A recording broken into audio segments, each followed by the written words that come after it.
या बातमीचे प्रायोजक आहेत मनोरंजन नगरी, लहान मुलांसाठी फुल एन्जॉय पॉइंट, पत्ता होम मैदान, पासपोर्ट ऑफिस समोर, सोलापूर।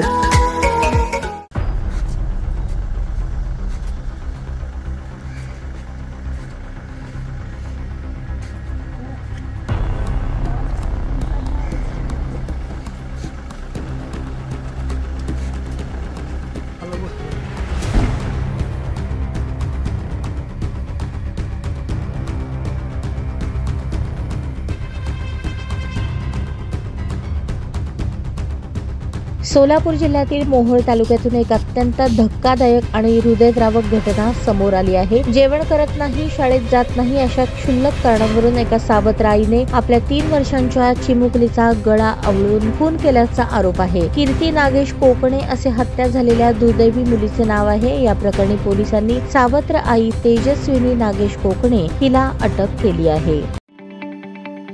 ताज्या बातम्या पाहण्यासाठी प्राईम महाराष्ट्र न्यूज चॅनलला सबस्क्राइब करा।